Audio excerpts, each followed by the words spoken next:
So let's talk about, do you want to talk about Bethenny? The bee has got it going on. So Bethenny has ditched Bethany's ditched the reality reckoning because now she's reminiscing on all the glory days of RHONY back in its OG era, right? She gave a shout out to Luann and Dorinda and Sonja and Ramona. Those are the only four. I think she also kind of gave a shout out to Jill Zarin too, in her original video, but she posted a new video saying, like, to the audio, basically saying, like, I could be a lot meaner and I don't get enough credit for not being meaner. And she was talking about the RHONY reboot. It's uncertain if she's finally seen it, because originally she was like, I haven't seen it, but everyone keeps texting me and they're telling me that it's so bad. And I don't know if it's any good, but everyone keeps telling me it's unwatchable. Unwatchable. And so she posted this video with the audio about how she could be so much meaner and people need to give her credit for not being as mean as she could be, especially as as it relates to the reboot. And then with, what do you call it? With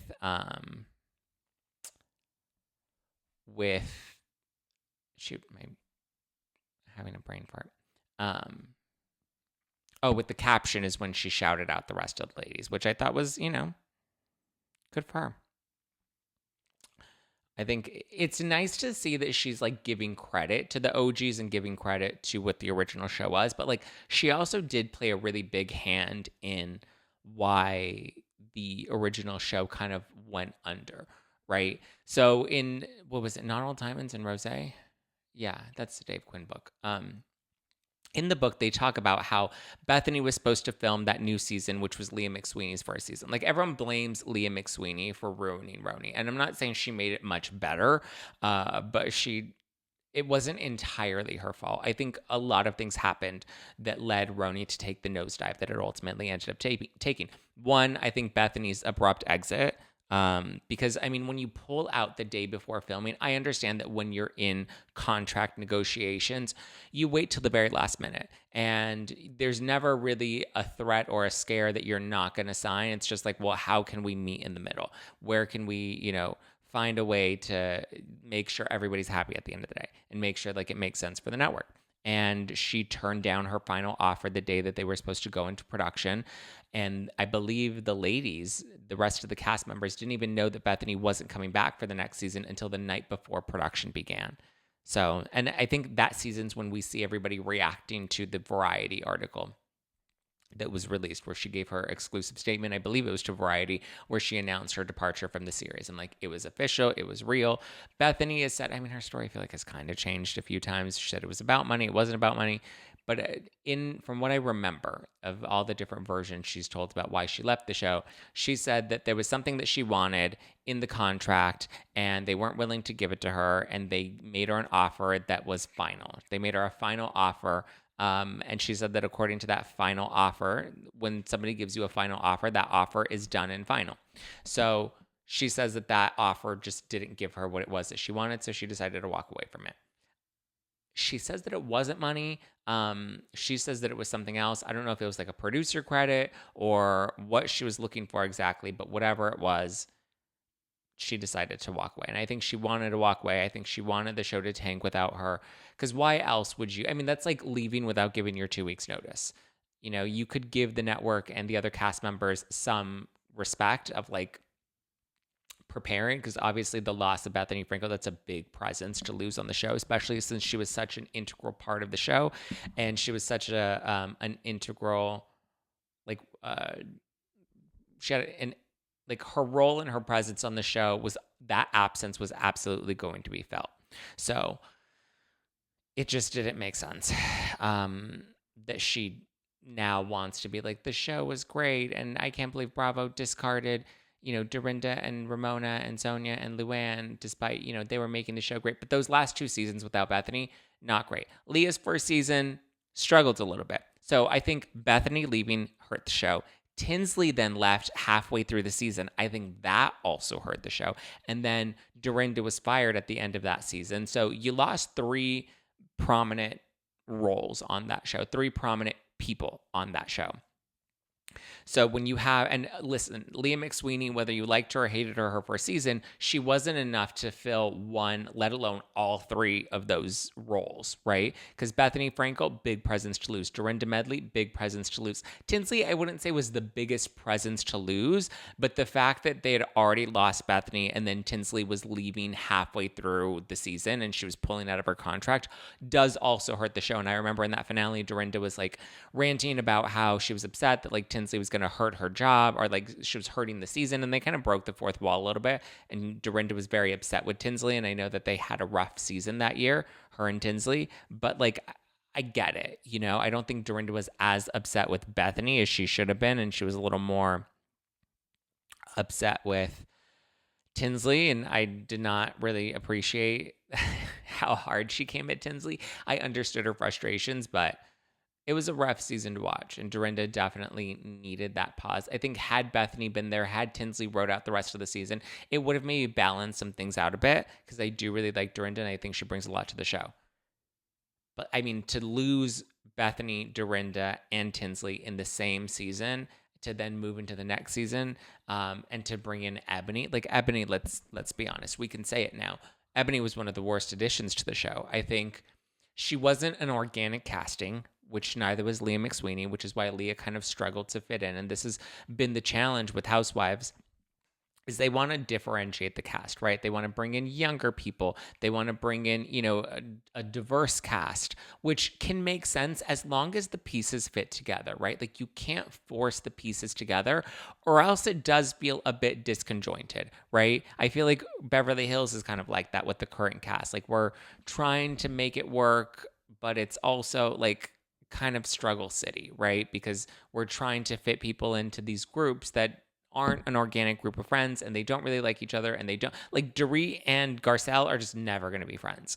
And the fact that we keep them in the same group together, like they're never going to have chemistry. They're never going to be able to work through their issues and have a friendship. They just don't like each other. So the fact that they have to continue to work with each other season after season, it does become a little fatiguing, because it's like, this isn't a group of friends, you know?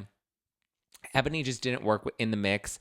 I thought, I mean, but like not in a way of like Ebony was bad, but in a way that like Ebony is somebody that she's a very like intelligent, like she's a good commentator, right? Like she could be on The View. She could be like, I think she even has her podcast now, which I think is doing really well. Like she's just so savvy, and she's not going to be like shitting the floor like Ramona and Sonja, right? Like it wasn't a fit. It didn't work. I know they wanted to bring in like Businesswoman and Ebony K. Williams, and it wasn't a match, and it wasn't going to work. And I think she kept forcing a lot of the political conversations that year, because, you know, we were in 2020 and that was a big conversation that year. And, you know, I think that there are ways to tackle it without letting it feel like it's becoming like a lecture moment, which I think a lot of people watching that season felt like Ebony was lecturing them rather than giving us an opportunity to get to know her. And then you had like Ramona, who wasn't making Ebony's job any easier. So I think it was a bad mix, and Ebony was not a good fit for RHONY. I mean, a lot of housewives they try to squeeze in here just like this, like Jenna Lyons, not a great mix. She's not a housewife, and she's not real. At least Bethenny's like, I'm not a housewife, but I am real.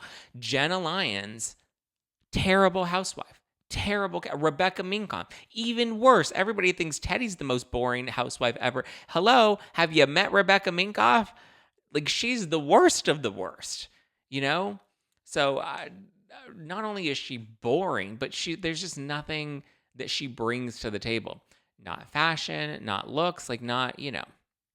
Yeah, Jenna Lyons does not want to be. Jenna Lyons, I'm surprised Jenna Lyons came back as well, because I just don't think she ever cared to do the show. I mean, they had to have paid her a lot of money and given her, you know, opportunities to really promote her businesses.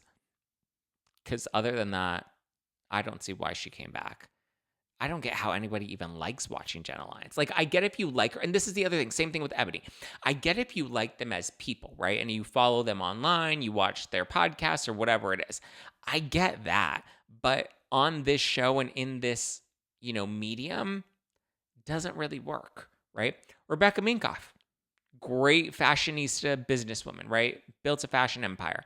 that's her, that's where she really thrives. I don't want to say that's her lane because I feel like people can, merge into different lanes and still have a cohesive brand and career. But in some cases, you need to know when the lane just doesn't suit your car, right? Sydney says she even said that she only came back because there was a new older lesbian joining also, who's also a terrible casting. Like, I don't really enjoy her either. Like, I had very low expectations for her, and then I watched the show and I was like, okay, I'm kind of giving, in the first episode, I'm like, okay, I'm kind of giving her a chance. And then now I'm like, okay.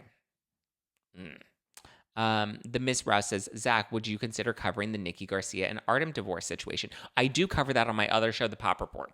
So you can tune into The Pop Report. We've covered it since the initial arrest. But yeah, Nikki Garcia, Artem, messy, messy, messy.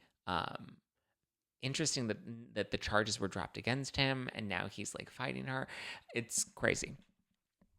Lori says, I love Jenna's lashes. They're great. Yeah, buy the lash line, right? Watch it. Like, okay, another perfect example is Busy Phillips. Hilarious, right? Funny, quirky, great on Instagram stories, great at telling stories, great in White Chicks, like great in those movie roles for Busy Phillips. However, Busy Phillips, when they gave her a talk show on E, terrible. It was a horrible show. Wasn't good. That's just one example of like sometimes, you need to know when the lane just doesn't work for you. That's an example of that. So I get Bethenny's commentary about like, give the OGs their credit, but also you have to credit Bethenny for part of why the show went down. And I think the show went down because they lost Bethenny, they lost Tinsley, and then they lost Dorinda. It was too many losses. They were unexpected. They weren't prepared for them. And then they brought in Ebony and Leah, who were just not strong enough to carry the show and move it forward. They just weren't. It's always hard when you lose such a chunk of your core cast that you have to have people that can anchor the show. And unfortunately, Luann, Dorinda, Sonja, Sonja definitely cannot anchor a show. She's fun and she's, lighthearted and levity. And Ramona is just so out of touch with reality. She's, she just fell out of a coconut tree that it just doesn't make sense that she would be the anchor of the show. Like, they have important roles that they fill, but